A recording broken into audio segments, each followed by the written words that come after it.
heritage that dates back to before New Mexico was a state. We've been improving the health of the Four Corners since 1910. As a nonprofit hospital, San Juan Regional Medical Center is a values-driven organization. We strive to deliver on our mission to personalize health care and create vitality and enthusiasm in healing. We are here for you when you need us, offering a comprehensive range of inpatient, outpatient, and emergency care services.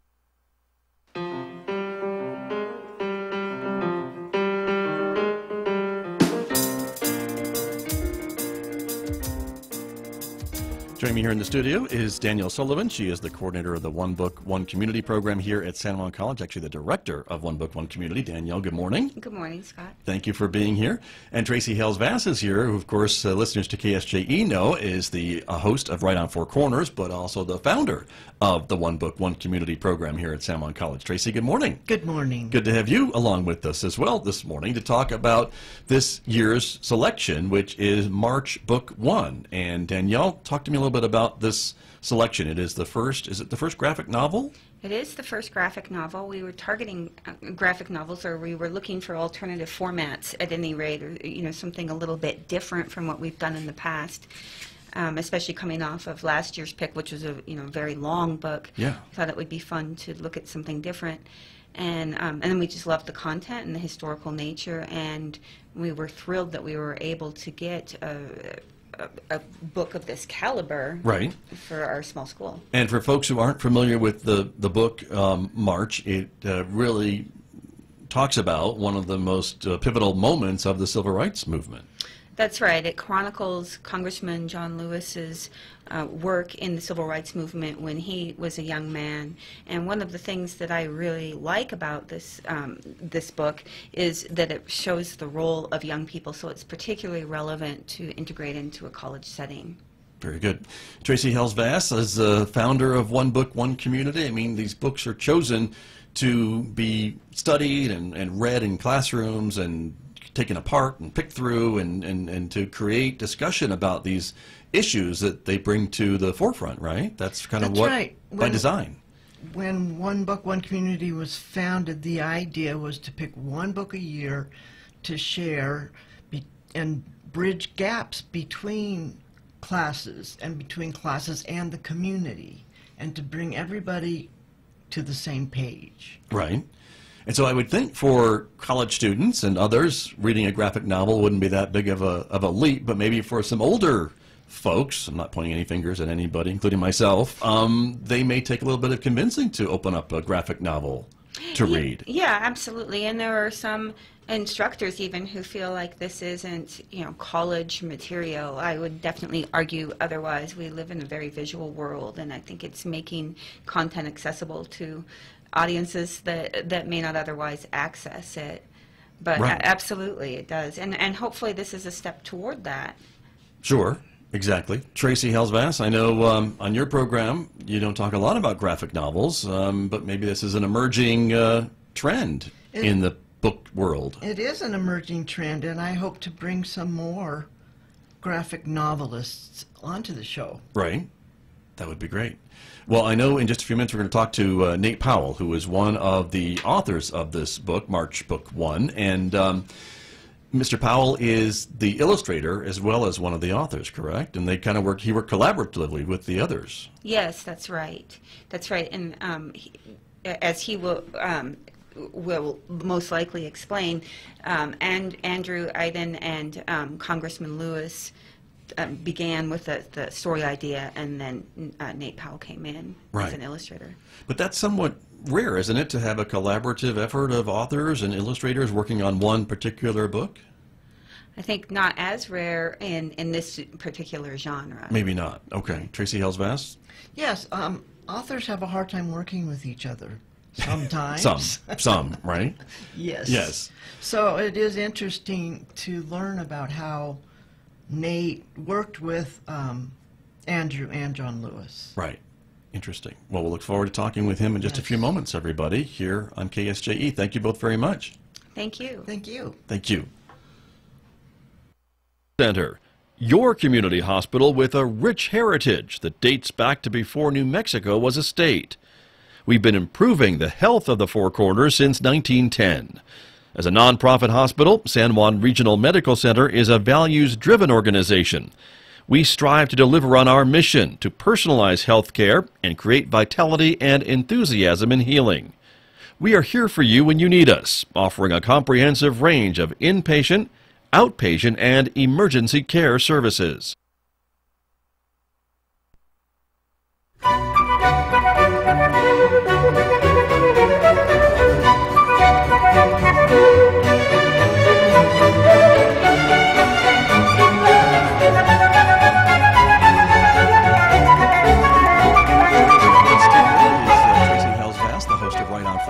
Here at KSJE. Hi. Hi, Traci. Thank you for being here. Also, Danielle Sullivan is here with us, and she is the director of the One Book, One Community program here at San Juan College. Thanks, Scott. Thank you for being here. And joining us on the telephone is Nate Powell, who is part of the One Book, One Community selection for this semester, known as March. And Mr. Powell, thank you for calling in this morning. Oh, yeah, thanks for having me. It's good to have you with us, and we will get started by talking a bit about the book and your involvement with the book. And Traci, do you want to get us started? Yeah, so you were the illustrator of March, is that right? Yes, that is correct. So did you write the text then? No, Andrew Iden essentially wrote the script, and then he and Congressman Lewis developed the story and the structure, out of the historical and the subjective information from Congressman Lewis's experiences. But strictly speaking, Andrew wrote the script after that first process of writing, and then I took the script and flew with it and, became the artist for the trilogy. And what a good job you've done. Well, thank you. So how was it The honor working of a lifetime. collaboratively with two other guys? Oh, well, it's, I've worked with teams of two writers before. And so in general, like in a general sense, that's something I was acclimated to. I guess at that level, it simply involves working together for long enough to develop a strong sense of what your particular narrative interests are, what your points of focus are, and kind of developing a means by which you can write and draw for each other. So throughout doing the trilogy, the first book of March was more or less a document of the three of us learning to work together as storytellers. And then from our perspective, March Book 2 sort of takes a leap in terms of our teamwork and our narrative sensibilities, because we had finally kind of figured out some of those issues and kinks, and we're able to kind of work more smoothly on a creative level, but it also opened up more room for us to do to dig deeper with reference, with research, with making use of new information that was available to all of us. That's very interesting. And they're seamless, too. You can't see the transition from the reader's point of view. Oh, well, thank you. Yeah, works really well. Let me chime in and ask you, Mr. Powell, and the reaction that you've gotten to the book that you've been involved with, and when it's been published, of course. What types of reactions are you getting from readers? I would imagine this book is targeted at a different type of reader than maybe would normally be reading about this subject.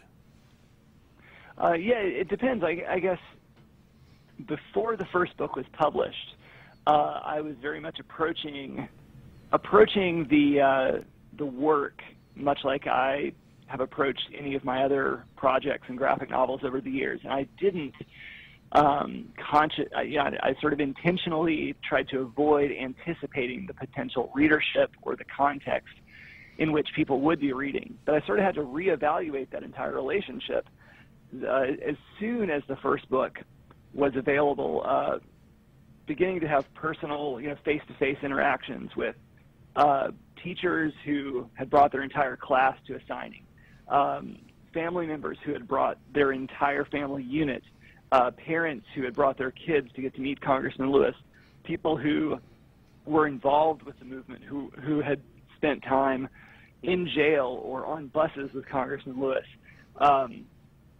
very quickly I realized that I personally was entering a project very unlike anything with which I had ever been involved before. So the responses have been very personal, very powerful. We sort of, we prefer to discuss March as basically a roadmap to change, not just outlining the successes, but also the failures and the criticisms of such a massive, sweeping social movement. But by thinking of it as a roadmap, that's the only way to be able to take it forward and make something new out of this history and out of this collective experience. So, I don't know, it's as personal as, it's very much as personal as it is political. It's as much memoir as history, and it's as much fine art as it is, storytelling. It covers a lot of expanses, but being able to kind of activate the personal experiences of folks involved and sort of give new light and new voice to a lot of experiences which have sort of either been swept under the rug or have been buried through the path of time, the path of history, has been really rewarding and really necessary. And I think a lot of folks think that since we went through all this in the 1960s, that things have improved for the better. And recently, it seems in some places in our country that we're devolving a little bit instead of evolving. That may be more of a political statement, but I don't mind making it. Would you agree with that, Mr. Powell, or what are your thoughts on the current state of affairs?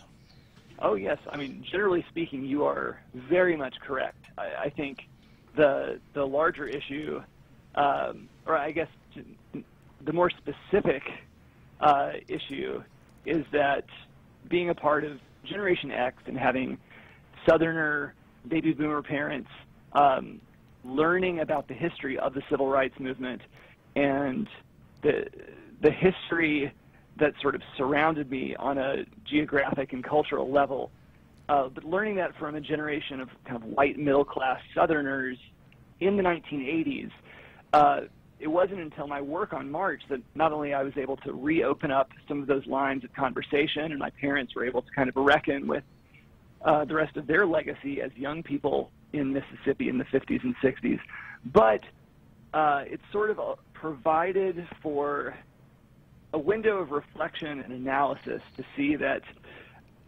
the version of civil rights history that I learned in the 80s was very much a narrative of convenience. The Southern Poverty Law Center identifies this as the NineWord Problem, which is that most American kids graduate from high school only knowing 9 words about the civil rights movement, which is Rosa Parks, Martin Luther King, I have a dream. And it's very difficult even learning a basic working history as a young person, but not seeing how those dots are supposed to connect to each other, or being taught basic civil rights history as a kid in Alabama in the 80s, and hearing history always punctuated by this sort of dismissal or exception that it was a very different time. It was almost severed from the continuity that we share historically and culturally. It sort of defangs our collective understanding of the struggles necessary, the gains, and the risks from the civil rights movement. And I think that now is one of those times in which the chickens have come home to roost, particularly for my generation and for the baby boomers, where the sort of failures of keeping that history alive and revealing it in all of its complexity has opened our society up to some very big pitfalls involving assumptions of progress, assumptions of safety, assumptions of security. And I think this is something that we're going to have to stress, like progress is something that doesn't just happen once. Society making progress is something that requires remaining vigilant about and ensuring that any social progress can be maintained. There are a lot of nodding heads in the studio as you're talking, Mr. Powell. I just want you to know that. And Danielle, Sullivan, let me ask you about the One Book, One Community program, because that is what this is all about, is to bring books like this into the classrooms, not just here at the college, but in high schools and elsewhere in the county, right, to talk about these issues that these books represent. Right, so that's the underlying premise, or overarching premise even, of One Book, One Community, is to bring people together to discuss issues. And Traci, incidentally, who's here, was the founder of the program, so I want to make sure to acknowledge that. But yes, we will have several thousand kids reading this book, so in both of the Farmington high schools, Rocinante as well, and then the Gear Up New Mexico higher education program has adopted March as well. So the better part of northern New Mexico will have March in its schools in some fashion or another, large scale or perhaps small.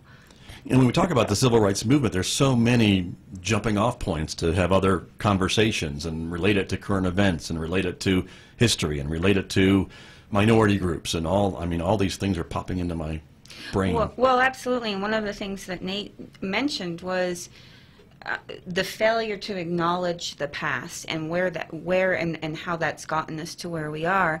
And one of the events that we're running is in 1974 there were riots here in Farmington, and many people don't talk about that and don't acknowledge that.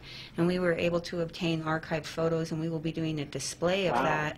And Farmington was the subject of a civil rights investigation. That's right. And that wasn't actually, that didn't play a factor in us choosing the book. Once I chose the book, I learned about this.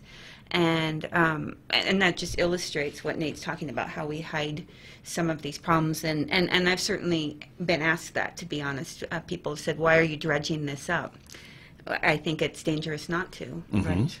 Traci Halesvass, let me have you chime in here. I agree. I think that this reveals so much. I learned so much, and I was a teenager during this era, but through the book I learned so much more of what was going on during that time. It brought me much more sympathy and made me more aware of what's going on today. Right. I agree. I think I don't know, I guess learning and relearning the material and sort of sitting at the drawing table, especially between 2012 and 2016, it was inspiring. It was also alarming. Right. But it was fascinating in real time to be able to observe and draw parallels between the world of 1963, 64, 65, and the world of 2014, 2015, 2016 in real time as we were working on the trilogy. So as the trilogy progressed, it became a more regular bit of our creative process and our editorial process to kind of have some powwows, private ourselves, to continually reassess where the narrative of March was in relation to the world around us, and be mindful of the question, should we explicitly draw any connections to the world of today within the pages of March? And ultimately what we came back to time and time again is that if we do the job correctly, the reader will be able to make those connections themselves. Our job is to tell the story, to make it plain, to make it unconcealed, and give people the opportunity to make those connections. And ultimately those connections were kind of unavoidable. Exactly. Danielle? So, Nate, when I read the trilogy, one of the things that I noticed is I felt like the books got progressively darker as they went along. Certainly. And yet it was juxtaposed in my, I'm an English professor, so I love the literary terms, but it was juxtaposed with this framing device of the Obama inauguration. And so to me that seemed to suggest hope, and I'm curious, A, if that was your intent, and B, would you perceive that differently now than you were when you were writing that 6 years ago? Well, I guess in one way, of course, it's very natural that I do perceive it in a slightly different way now than I did. However, I think that the important takeaway that I can contribute to this as an answer to that question is that as I was entering the role of artist on March, I could see this framing device establishing itself by sort of bookending and framing the events of the civil rights movement through John Lewis's eyes by the 2009 inauguration of Barack Obama. Regardless of the fact that Congressman Lewis and Andrew and I are on the same political page, there was a part of me that was a little wary of what the intention, but what the perceived intention would be of that framing device. That, however, made me a little bit blind, and so that being, I guess, just coming from middle-class white America, made me blind to Congressman Lewis's subjective experience physically being at the 2009 inauguration. And once basically it took Andrew and the congressman to kind of lay out that the intention behind the framing device was to convey the power of what John Lewis calls the spirit of history at work. And sometimes when I'm hanging out with Congressman Lewis, he has a really fantastic way of, an almost transcendent way of being able to reflect on and dwell in different time periods and sort of contextualize them in his mind and in his heart with what's happening today. And there are moments where sometimes he feels like he's living in the past as much as the present. He feels those echoes kind of concurrently and on top of each other. So as the artist, my job was visually to sort of show that the physical space of the National Mall, going from the steps of the Lincoln Memorial, across the reflecting pool, past the Washington Monument, ultimately to the back steps of the U.S. Capitol, allowed John Lewis on that day to sort of see his own path as a young person in the civil rights movement, carry him through these physical locations, physically to the steps of the Capitol for the inauguration of the first African-American president. And it's something that I feel like I didn't have a chance to really make it click until halfway through the second book, when we began the campaign for the March on Washington in 1963. And I realized that was the prime visual responsibility for that framing device, was to actually convey John Lewis's sense of the spirit of history at work in a tangible way on the side of the National Mall. And it allowed me to kind of see it in a very different and new way. Interesting. Thank you. Danielle?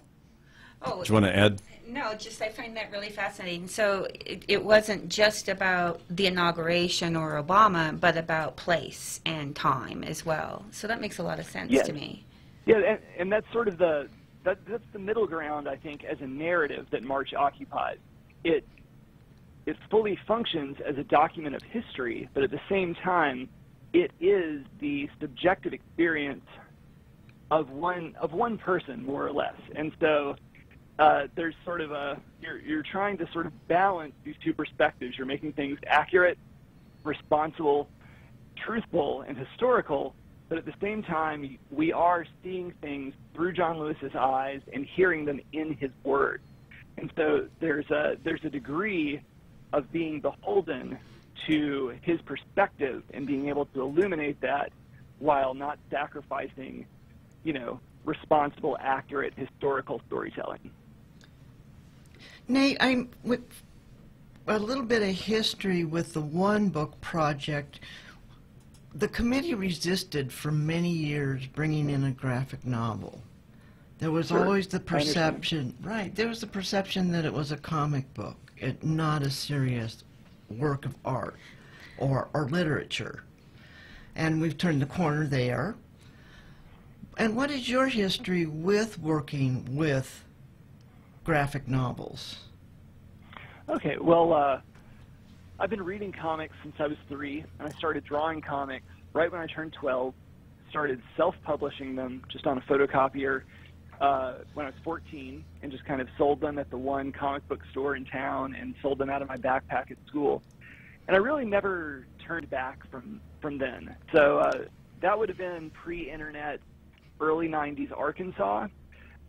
So it took a while to develop a real awareness that comic book narratives could exist outside of superhero stories.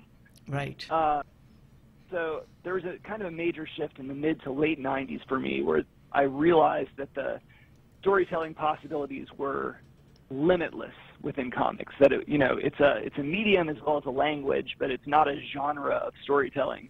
So I've been, I don't know, I guess since about 1998 or 99, I've just kind of been doing my thing, mostly making bizarre, subjectively powerful fiction accounts of people's experiences, but also working with other writers to tell fiction and nonfiction comics. I guess on that note, okay, it's fantastic that March has been able to play a role in the discussion of, the long-awaited legitimizing, the continual argument for legitimizing graphic novels.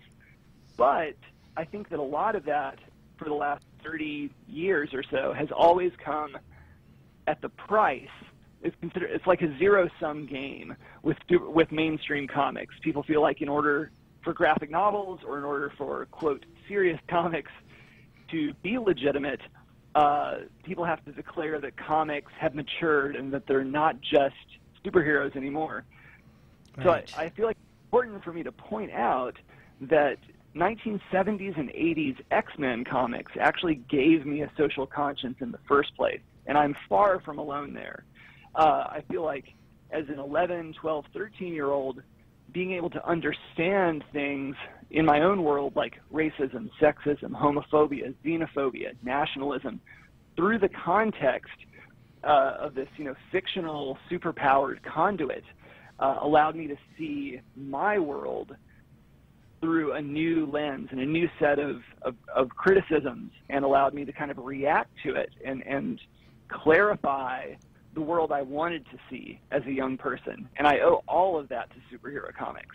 I don't particularly see them as being that divorced from each other. So I feel like there is room for all of that to balance. I'm glad that we have graduated past the point of having to argue about that continuously. But at the same time, it's important to recognize that superhero comics have changed people's lives over and over again for decades at the same time. Well, that's fascinating. And I'm with you. I think I grew up in a different place, but right about the same time you did, Nate. And I'm a big fan of superheroes. They were my childhood companions. Actually, I lived with them in my head probably more than I did with real people at times. You bet. And we are planning, not this semester, but we'll be using the March series all year, a lecture on the social justice of superheroes, because I definitely feel like they have a very high moral barometer, and I find it fascinating. So certainly worthy of taking seriously, definitely. There's always a lot of great programs that go along with the one book selection every year, so glad to hear about that. Danielle, was there any pushback for selecting this book this year from the committee? I mean, again, I guess congratulations for breaking the ceiling on graphic novels. Well, no, I mean, for us, the opposite. Right. We were targeting graphic novels. Okay. Or memoir. You know, this is a memoir in that case. But we wanted something different. We wanted something fun and interesting. And I'm not suggesting that the content is fun, but it is very accessible to our students. Right. And the other thing that we really liked was it allowed for all different ages. So we have 6th graders through college students using this book, and there aren't many opportunities where you can find a book that would work, and this one does. Right, which is all part of the one book, one community selection process, I think, is to think about the various ways that the book can be used in the classroom and out of the classroom, I would suppose, too. Traci Halesvass, times have changed. Times have changed. With graphic novels. Yes. Right? Right. As a former literature teacher, absolutely. Yeah. And I was really pleased to, dip my feet into March and learn about how the graphic novel memoir can be used. When you explain how so much of the structure of the art reflects on the story itself, so it adds a certain depth to the story, right? Oh, without a doubt. I mean, this is where, in terms of being a medium, comics, like the visual storytelling in comics is inextractable from the text component. My parents were born in the mid-'40s, and they've always been fairly comics literate. They grew up on comics too. Thanks to having a cartoonist son, they've become more comics literate. But through my experience with them, I feel like it was interesting to watch their awareness of some of the nonverbal and some of the less explicit modes of communication and information sharing within the comics page, to watch their awareness of those things emerge. It's very, it's a strange position that March Book 1 is, for many people, the first graphic novel they've ever read. And one criticism that I hear from time to time anonymously on the internet is that, when people are used to reading a book in terms of text existing in and of itself, people will feel that there might only be 10 or 15 pages worth of single-space text within a 120-page graphic novel like March Book 1. But it is the visual information, the narrative information, the flow of time, the ability to relate panels and pages back and forth to each other simultaneously, to recontextualize the narrative. These are strengths that are unique to comics, and there is a wealth of information which is communicated not just non-verbally, but sometimes without the conscious awareness of the reader within the pages of a comic. It's something that really is utterly incomparable to other media, including film, because you have such a straight linear relationship to watching a movie or watching something on TV. So it's just something that kind of takes increasing awareness of and acclimation to. I think that's fascinating. What other works have you produced? Well, let's see. My first full-length graphic novel was called Swallow Me Whole. It came out 10 years ago, and it was about these teenage step-siblings in the South with emerging symptoms of different mental disorders. A lot of it was their relationship to each other, their coming of age in relationship to their environment and their community, but also it was just a really trippy, frightening story at times. It is. Danielle, you're nodding. Yeah, I'm familiar with that. Yeah. Okay. It's a trip. And I did a book called Any Empire that came out 7 years ago that is fiction, but is mostly about my experiences as a G.I. Joe kid in a military family in the Reagan era. And it's about the relationship between violence and imagination. And in some ways, earlier versions of that book were prophetic in terms of outlining the world we live in now. But it's basically, the book is a series of questions about learning to develop awareness of the structures around you, learning to ask questions about them, and then basically empowering yourself as you grow to be able to push back against those.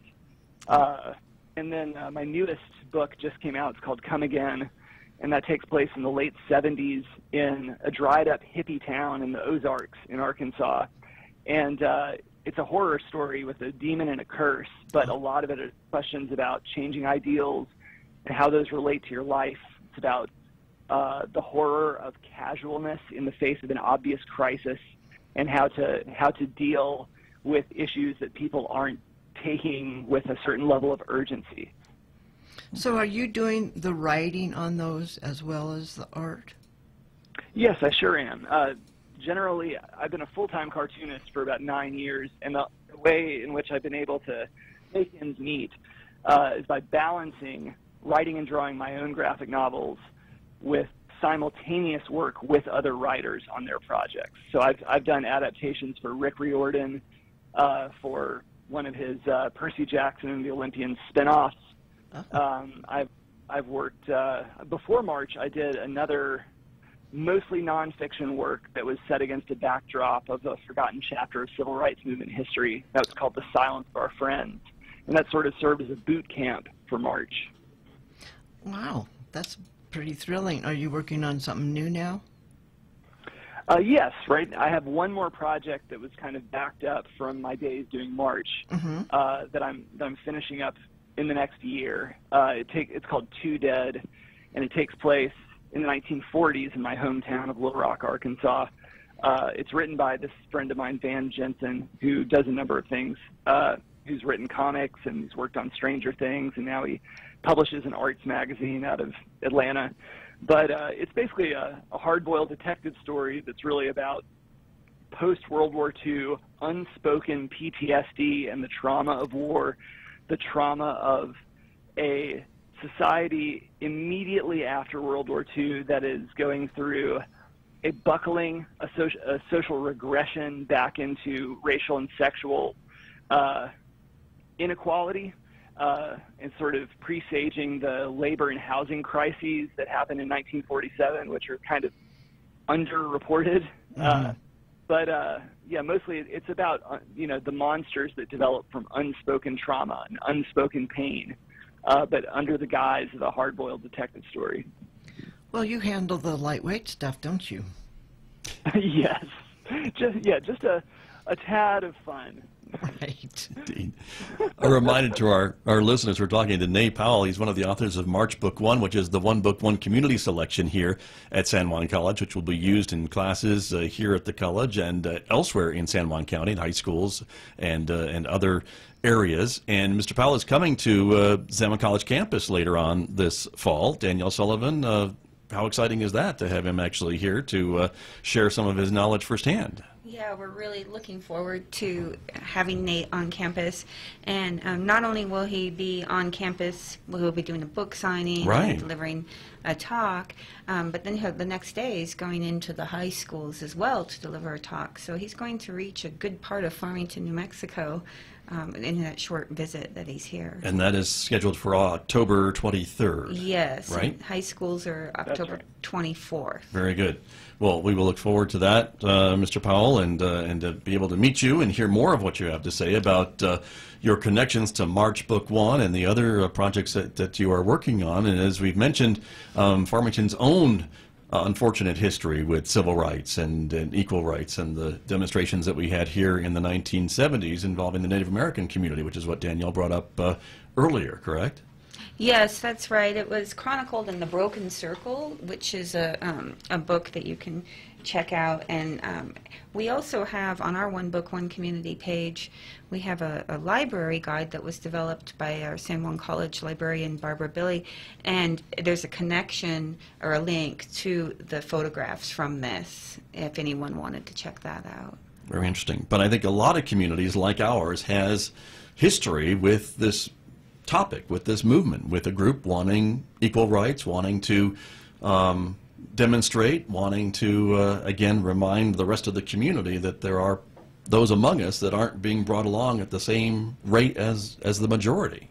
Yeah, absolutely. And the social justice aspect of this book was, for me, that's a passion. It's something I advocate for. I study do research on that and advocate for. So that was a really compelling reason for me to select this, because I really think by framing it in historical context, it allows us to talk a little bit more comfortably about our own past and what's going on now as well. And that is part of this. And even though this happened in the 1970s in Farmington, there are still some that would say we still have some work to be done. Oh, absolutely. In our community and in our nation. Absolutely. And honoring the past is one of those things. Right. Very true. Traci Halesvass, Right on Four Corners? Right on Four Corners, yes. I'm excited that everybody's going to be reading this and will be opened up to the graphic novel. And we look forward to your next book when it comes out, too. Well, thank you. Me too. So working with, back to the collaborative effort, how much contact did you actually have with John Lewis? Oh, this is another way in which March was utterly unlike any other project I've worked on. When I'm collaborating with someone, I am constantly in contact with them. But basically, over the course of doing March for 4.5 or 5 years, every weekend, at least once a week, 6 months a year, for years, we were all on the road together, speaking, doing signings, traveling. And while we were physically traveling together, we tried to get as much work done as we could, whether that had to do with showing pages in progress, clarifying details, sort of revisiting memories from the firsthand experience. Andrew and Congressman Lewis worked together in Congressman Lewis's congressional office. They didn't work on March during work hours for obvious ethical reasons. So they had to put in a lot of late nights and weekends. But so during the work weeks while I was working on pages actively, I would be speaking to Andrew, and Andrew would have to run some things by the congressman. But I was very fortunate in that I'd be able to get 5 or 10 pages done and then travel and meet with the whole gang somewhere across America and be able to sort of, work with and adapt and refine things in person on the spot. It very much made March a living, breathing thing, and it allowed us in real time to kind of see where our narrative strengths and shortcomings were so that we could adapt to that. That's amazing. Very much. Well, Mr. Powell, I think we are out of time here with you today, but thank you so much for joining us and sharing your insights and some of the insights of putting this story and this book together. We can't wait to delve more into it as part of the One Book, One Community events this semester here at San Juan College. Thank you so much. Thank you, Nate. Oh, yeah, it's been my pleasure, and we're all really looking forward to be there. So Yeah, we are too. Thank you, Nate. Very good. Thank you so much. Thank you. Thanks. Bye, y'all. This program on KSJE is supported by Citizens Trust and Investment Corporation, providing a competent, innovative, and caring team of professionals to serve wealth management, trust administration, employee benefit plans, retirement planning, and estate settlement needs. Find out more about Citizens Trust and Investment Corporation at 505-599-0181.